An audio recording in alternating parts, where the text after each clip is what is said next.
ముఖ్య అతిథి శాసన మండలి సభ్యులు పెద్దలు అలుగుబేలి నర్సిరెడ్డి గారు వచ్చున్నారు. వారికి మనందరి తరఫున స్వాగతం చప్పట్ల రూపంలో తెలియజేస్తాం. కామ్రేడ్స్, ఉదయం నుంచి మన ధర్నా జరుగుతూ ఉన్నది.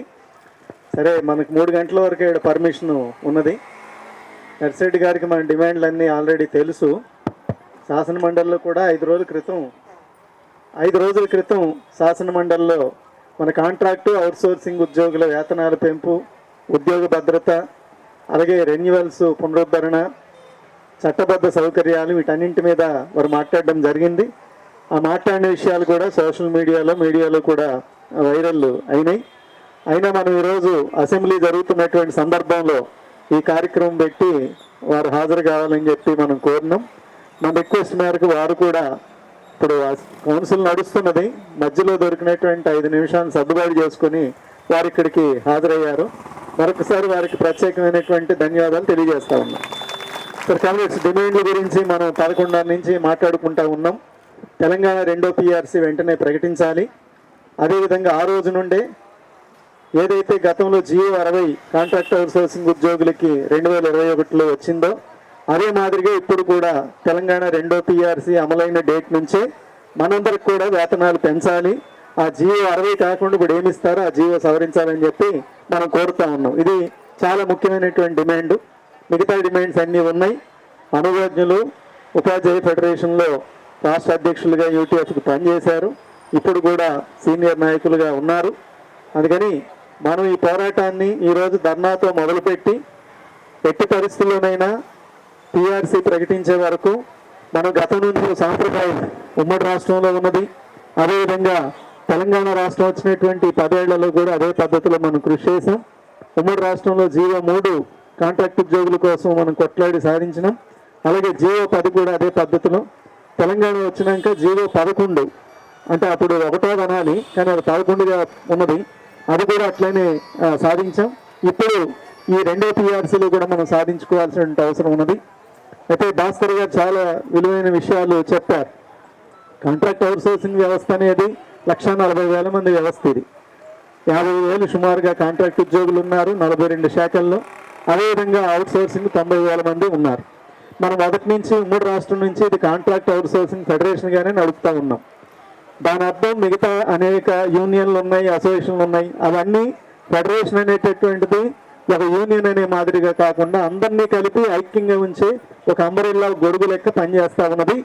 ఇదే మన ఐక్యతని, ఎందుకంటే కేడర్లు, అసోసియేషన్లు రకరకాలు చీలిపోతున్నటువంటి తరుణంలో అందరినీ ఐక్యంగా ఉంచి ఇందాక భాస్కర్ చెప్పినట్టు మనం ఎంత గరిష్టంగా గట్టిగా కొట్లాడితే తప్ప ఇది సాధ్యం కాదు. అయితే మన ఒక్కరమే కొట్లాడిన సాధ్యం కాదు. అందుకని మనం అసెంబ్లీలో ఎమ్మెల్సీ, శాసన మండలిలో ఎమ్మెల్సీలు చాలామంది ఉన్నా నర్సిరెడ్డి గారు లాంటి ఎమ్మెల్సీ ఉద్యమ నాయకుడిగా ఉన్నారు. వారు ఉపాధ్యాయ రంగంలో ఆ రకంగా కృషి చేస్తున్నారు. ఉద్యోగ ఉపాధ్యాయ కార్మికుల కోసం కృషి చేస్తూ ఉన్నారు. అందుకే మనం కోరేది ఏంటంటే శాసన మండలిలో 92 మంది ఉన్న ఎమ్మెల్యేలు ఒక ఎత్తు, మన నర్సిరెడ్డి గారు ఉన్నటువంటి ఆయన విలువ వెయిటేజ్ వేరు. అందుకని మన ఉద్యమం ఈ డిమాండ్ ఇది ధర్నాతో మొదలవుతూ ఉన్నది. సాధించుకునేదాకా ఈ ఉద్యమం కొనసాగుతుంది. అందుకని మనం ఓపికగా పట్టుదలగా ఉద్యమం బాట కొనసాగించాల్సిన అవసరం ఉన్నది. అదేవిధంగా వారు ప్రారంభించబోయే ముందు మరొక రిక్వెస్ట్ కూడా వారి దృష్టిలో ఉండాలి. ఇది ధర్నా చౌక్ గత ప్రభుత్వం BRS ప్రభుత్వం మొదటి దఫాలోనే రద్దు చేసింది. దాని మీద పునరుద్ధరించాలని 1 సంవత్సరం పాటు కొట్లాడాం. నర్సిరెడ్డి గారు కూడా అందరితో పాటుగా వారు కూడా పాల్గొన్నారు. మొత్తం మీద కోర్టు తీర్పు ఇచ్చింది. ఆ తర్వాత ఈ ధర్నా చౌక్ రివైవ్ అయింది. కానీ ఎందుకో ఇప్పుడు తెలంగాణ రేవంత్ రెడ్డి గారు ప్రభుత్వం వచ్చిన తర్వాత వైఖరి మారింది. స్లాట్లు అంటున్నారు, షిఫ్ట్లు అంటున్నారు. ఓ పక్క హైదరాబాద్లో ధర్నాలకు అనుమతిస్తారు, మళ్ళీ జిల్లాల్లోనేమో అరెస్టులు చేస్తున్నారు. ధర్నాకు అరెస్టులు చేయాల్సిన అవసరం ఏముంది? చెరు అసెంబ్లీ ఇస్తే చెయ్యి, లేదా ముట్టడి చేస్తానంటే చెయ్యి, నీ రూల్స్ అవాయిడ్ చేస్తానంటే చెయ్యి. బీజేపీ తెచ్చినటువంటి ఇప్పుడు కొత్త చట్టాల సవరణ వచ్చింది, క్రిమినల్ అమెండ్మెంట్. దాన్ని అడ్డం పెట్టుకొని 2 గంటల ధర్నాల పర్మిషన్లు, 3 గంటల పర్మిషన్లు, అలాగే ఒక పక్క పర్మిషన్ ఇస్తూ ఈ రకంగా చేయడం ఇది సరికాదని. రేపు ఎల్లుండి కూడా శాసన మండలి కూడా ఉంటుంది, ఇంకా ఎక్కువ కూడా ఉంటుందేమో. అందుకే నర్సిరెడ్డి గారి దృష్టిలో ఉంటే ఈ విషయం కూడా ఇలా అప్రజాస్వామిక చర్యలతో ఉంటే మాత్రం ఖచ్చితంగా ఈ ప్రభుత్వం గత ప్రభుత్వం ఎదురు చూసినటువంటి చేతి పరిస్థితులను ఎదురు చూడాల్సిన పరిస్థితి వస్తుంది. అయితే ధర్నాలకి లేదా ధర్నాలకు అనుమతి ఇవ్వకపోతేనో ప్రతిదీ పోలీస్ అనుమతితోనే జరగాల్సినటువంటి అవసరం ఏమీ ఉండదు. డెమోక్రటిక్గా ఎవరు నిరసనలు చేస్తారు. ఇవాళ జిల్లాల్లో వీళ్ళందరూ ప్రభుత్వ శాఖల్లో కాంట్రాక్ట్ అవుట్సోర్సింగ్ ఉద్యోగులు వీళ్ళను కూడా గేట్ల దగ్గర అరెస్ట్ చేసి వరంగల్లో పనిచేశారు, మహబూబ్ నగర్లో పనిచేశారు, నల్గొండలో చేశారు, సూర్యాపేటలో చేశారు. అసలు ఎవరు ఏమిటి అనేది కూడా చూస్తలేరు. కాకపోతే ఇక్కడ నిన్న భాస్కర్ అన్న గారు పెద్ద ప్రోగ్రాం పెట్టి గ్రామ పంచాయతీ కార్మికులు అక్కడ ఏసీపీ గారు వస్తే వారికి చెప్పడం జరిగింది, మేము పర్మిషన్ తీసుకున్నాక మీరు ఈ పద్ధతిలో చేయడం సరికాదు అంటే కేసులు పెడతామంటున్నారు. కేసులకేమి తెలంగాణ సమాజం భయపడేది కాదు. కేసులు పెడితే పోలీసులు భయపడితే అటువంటి పరిస్థితి వస్తే తెలంగాణ రాష్ట్రం వచ్చేది కాదు. దయచేసి ఇలా అంటారు కదా, గోడుతో పోయేదాన్ని గొడ్డలలాగా తెచ్చుకోవద్దు. అందుకని అయ్యా ముఖ్యమంత్రి గారు, మీరు ప్రజాస్వామ్యాన్ని గౌరవించండి.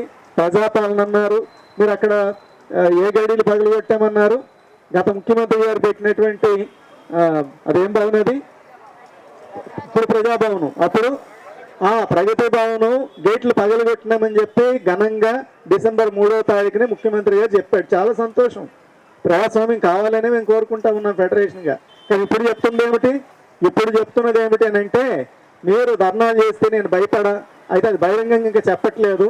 మన ప్రజాప్రతినిధుల దగ్గర ఆ మాట కూడా మాట్లాడుతూ ఉన్నారు. దయచేసి ఉద్యోగులందరూ హక్కులు కావాలి, జీతాలు కావాలి, మేము సిన్సియర్గా పనిచేస్తున్నాము, మాకు చాలా బాధలు ఉన్నాయి, గత ప్రభుత్వం అన్యాయం చేసింది, కాంట్రాక్ట్ అవుట్సోర్సింగ్ వ్యవస్థను కొనసాగిస్తూ ఉన్నది, రెన్యువల్స్ చేస్తా లేదు, ఇవన్నీ జెన్యూన్ డిమాండ్స్. అందుకని ఈ సమస్యను సమస్యగా చూడండి, పరిష్కారం చేయండి. ఆ రకంగా పరిష్కారం చేయకపోతే ఉద్యమం బాట పట్టక తప్పదు. ఇవాళ కొంతమంది అధికారులు అంటున్నారు, పోలీస్ అధికారులు, మళ్ళీ మీ మీద కేసులు మొదలవుతాయని. మాకేం కేసులు కొత్త కాదు, మనందరికీ అవేమి కొత్త కాదు, ఇబ్బంది ఏమీ కాదు. కానీ మేము రాజ్యంతో తలపడ్డానికో ఘర్షణ పడ్డానికో కాదు, కానీ హక్కుల కోసం మాత్రం ప్రజాస్వామ్య పద్ధతిలో కొట్లాడడానికి సిద్ధపడినాం. కాబట్టి ఇది ఆరంభంగా భావించి పెద్దలు, మన శాసనమండలి సభ్యులు కమ్యూనిటీ నర్సిరెడ్డి గారు మనకి పూర్తి స్థాయిలో మద్దతు ఇచ్చి భవిష్యత్తు పోరాటాలకు కూడా మన సమస్య పరిష్కారం అయ్యేంత దాకా కూడా మనకి 100కి 100% అండగా ఉంటారని చెప్పి, సంపూర్ణంగా నిలబడతారని చెప్పి ఆ రకంగా వారికి విజ్ఞప్తి చేస్తూ ఇప్పుడు వారిని మన ధర్నాను ఉద్దేశించి మాట్లాడాల్సిందిగా కోరుతున్నాం. దూరంగా ఉన్నటువంటి మిత్రులందరూ రండి. ఉదయం నుంచి ధర్నా జరుగుతుంది, ఉన్నోళ్ళు ఉన్నారు, మళ్ళీ కొత్త వాళ్ళు వస్తున్నారు. ఏమైనా ఇది చివరి అరగంట జరుగుతుంది. ఆ రకంగా మీరంతా సహకరించాలని చెప్పి కోరుకుంటూ నర్సిరెడ్డి గారిని మనల్ని ఉద్దేశించి మాట్లాడమని విజ్ఞప్తి చేస్తా ఉన్నాం. Thank you.